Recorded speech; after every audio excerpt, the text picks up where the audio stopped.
जी, इस वक्त हम हैदराबाद के रेलवे स्टेशन पे मौजूद हैं और हैदराबाद का रेलवे स्टेशन जो है आवाम को सफरी सहूलियात फराहम करने के लिए सिंध के अहम रेलवे स्टेशन की हैसियत रखता है।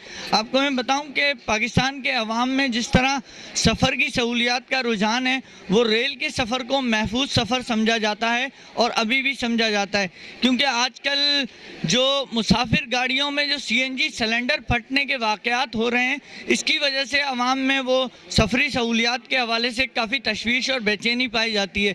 तो आवाम का महफूज सफ़र करने के लिए रेल का ही इंतखाब हुआ करता था, जो पूरे पाकिस्तान के अवाम को सफरी सहूलियात फराहम करता है महकमा रेलवे। लेकिन महकमा रेलवे की जो सूरत हाल है, उसको तबाही के दहाने पे पहुंचा दिया गया है। इसमें जो करप्शन है, इसके जो एहलकारों की, अफसरान की लापरवाही है, उससे पूरे पाकिस्तान की आवाम को मुश्किलात का सामना हो रहा है। इस वक्त भी हम हैदराबाद के रेलवे स्टेशन पर मौजूद हैं और हैदराबाद के रेलवे स्टेशन पे जो चीज़ें हमें देखने में आई हैं, यहाँ सैकड़ों मुसाफिर इस वक्त प्लेटफॉर्म पे मौजूद हैं अपनी गाड़ी के इंतज़ार में, और यहाँ पर जिस तरह की सहूलियात आवाम को मुहैया होनी चाहिए, वो सहूलियात यहाँ पे हमें नज़र नहीं आ रही हैं। तो हैदराबाद रेलवे स्टेशन एक मरकज़ी रेलवे स्टेशन की हैसियत रखता है, जहाँ तकरीबन हैदराबाद के गिरदो नवा जो आबादियाँ हैं, बड़े मुज़ाफ़ाती इलाके हैं, वहाँ के रिहायशी अवाम अपने रिश्तेदारों से मिलने या अपनी ज़िंदगी के मुख्तलिफ़ उमूर निपटाने के लिए ट्रेन के सफ़र का इंतखाब करते हैं। अगर उनको पाकिस्तान के किसी भी हिस्से में जाना होता है, ख़ास तौर पे पंजाब, रावलपिंडी, इस्लामाबाद, पेशावर तक के, मुल्तान तक के जो सफ़र होते हैं, वो लोग अपने बच्चों के साथ, अपनी फैमिली के साथ रेल के ज़रिए करते हैं। लेकिन रेलवे का निज़ाम ख़राब होने और रेलों की टाइमिंग्स का कोई पता ना होने, कई कई घंटों और 24-24 घंटे मुसाफिरों को प्लेटफॉर्म पे इंतज़ार करना पड़ता है।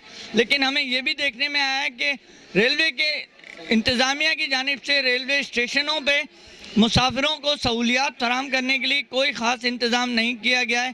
यहाँ पे पीने के पानी के अलावा वाशरूम जैसी बुनियादी सहूलियात भी नहीं है, जिसकी वजह से ख़वातीन और बच्चों को बहुत मुश्किलात का सामना होता है।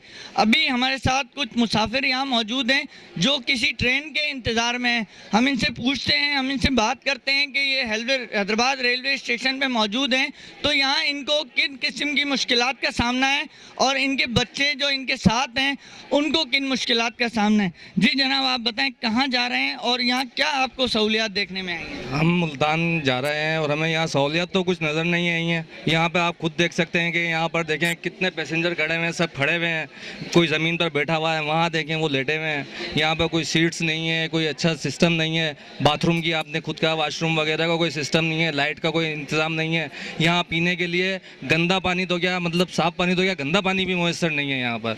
तो मैं अपील करता हूँ ये है कि सबसे पहले ये बिलोट साहब जो हैं वज़ीर, इनको यहाँ से हटाया जाए। ये इंतहाई करप्ट आदमी है, पाकिस्तान के लिए नुकसान है। और ये हमारा सिस्टम रेलवे का शेख रशीद के हवाले से आप खुद जान सकते हैं कि उन्होंने कितनी ट्रेनें लॉन्च की थी, सही है ना।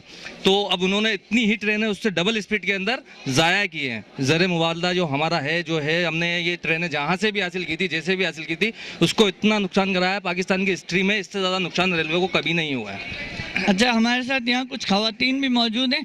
ख़वातीन ख़ास तौर पे वो सफ़र करती हैं, मर्द हजरात तो अमूमन कहीं भी बैठ के किसी भी तरह अपना वक्त गुजार लेते हैं। आप बताइए बीवी, आप सफ़र करने आई हैं, आपको यहाँ किन मुश्किलात का सामना हो रहा है? यहाँ बिल्कुल भी लाइटें नहीं हैं और कुछ घड़ियाँ भी लेट है, घड़ियाँ भी, और ट्रेन इतनी लेट है, कुछ सहूलत ही नहीं है, ना वॉशरूम है और पानी इतना गंदा है पीने के लिए भी। आप आपकी फैमिली कहाँ जा रही है और इससे पहले ट्रेन में सफ़र किए हैं आपने? क्या आपने और मुल्कों की ट्रेनें भी देखी हैं? क्या फ़र्क नज़र आया पाकिस्तान की ट्रेन में और दीगर ममालिक में जो ट्रेनें चलती हैं? बहुत ज़्यादा फ़र्क है, वो इतनी साफ़ होती है, यहाँ का तो कुछ असूल ही नहीं है, सारे असूल के चल रहे हैं। बिल्कुल। आप बताइए कहाँ जो स्टेशन से गुजरता है ना, उसको इसके जायजे का मालूम होता है, समझे। यहाँ जला जला के कचरा और खूंसड़े अंजनों को जला दिए, गाड़ियाँ कोई किस टाइम आ रही है, कोई किस टाइम, पूरी पूरी रात गुजर जाती है मुसाफिरों को, बच्चे तड़पते रोते हैं दूध के लिए, हैं।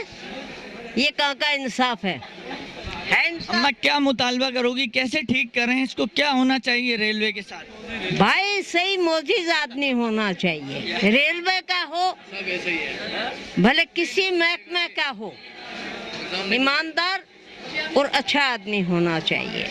ये अच्छी बात नहीं है मुल्क के साथ। मंगाने वाले तो कायदे आजम थे, वो तो दुनिया से रुखसत हो गए। अब कायदे आजम की सीट पर दुनिया एक एक जो है ना हराम पाइयों पर तुली हुई है, समझे ना। कोई हलाल रोजी में जो है ना रस के रोटी नहीं खाना चाहता। रोज उनकी तनख्वाहें बढ़ती हैं, रोज जो है ना वो आगे से आगे बढ़ते हैं, फिर भी वो आराम खाने से रसते नहीं, लूटते हैं मुसाफिरों को भी वो। आप बताइए कि बड़े साहब क्या सूरत हाल है रेलवे के निज़ाम के साथ, क्या होना चाहिए और रेलवे का निज़ाम कैसे दुरुस्त हो सकता है? रेलवे का निज़ाम तो दुरुस्त जब तक नहीं होगा जब तक अच्छे हाकिम नहीं आएंगे। और हमारे जो बलोर साहब हैं ख़ास तौर पर इन्होंने तो बेड़ा गर्क करके रख दिया है। शेख रशीद साहब ने जो है अच्छे काम किए थे, उसको जो है ना ऐसा आदमी आना चाहिए रेलवे को चलाने के लिए। अभी ट्रेन में बैठेंगे तो उसमें पूरे फैसलाबाद तक मुल्तान तक लाइट नहीं जलती है, लाइट बंद रहती है, लेटरिन बाथरूम बिल्कुल गंदे होते हैं, पानी नहीं होता है। ये सारी सहूलतें जो है ना ख़त्म है इसमें। अब प्राइवेट हो जाए तो वो अच्छा है, इनसे जो जान छुड़ जाए भाई ये काम। आप क्या समझते हैं कैसी सहूलतें सही हो सकती हैं? सहूलतें अगर हम इनको पूरा टिकट देते हैं, पूरा किराया देते हैं, उसके लिए हमें सहूलियात मिले। सहूलियात मिलने से ये गाड़ी में लाइट नहीं है, ट्रेन में पानी नहीं है, पानी का इंतज़ाम नहीं है। अगर प्राइवेट हो जाए बेशक इससे 200 या 10% या 5% ज़्यादा हो जाए किराया देंगे, हमें ये तो पता सहूलियात मिलेंगी ट्रेन में। इसमें ट्रेन में ना टाइम की पाबंदी है, ना पानी है, ना लाइट है, ना किसी चीज़ का इंतज़ाम नहीं है, ना सिक्योरिटी का इंतज़ाम है। इसको आप कैसे हो सकता है? इसका यही है कोई हाकिम अच्छा है। पिछली गवर्नमेंट में यही गाड़ी एक्यूरेट टाइम पर जाती थी, 11 घंटे में मुल्तान पहुंचाती थी। अब 32 घंटे में हम इस गाड़ी में बैठकर, अब पिछली मरतबा जब मुल्तान से इधर आए हैं तो 32 घंटे में ज़िक्रिया में बैठकर हम हैदराबाद पहुँचे हैं। अब बताओ ये सफ़र करने काबिल रही है? ये जो लोग बैठे हुए इस वक्त इनकी ट्रांसपोर्ट अपनी ज़ाती चल रही हैं।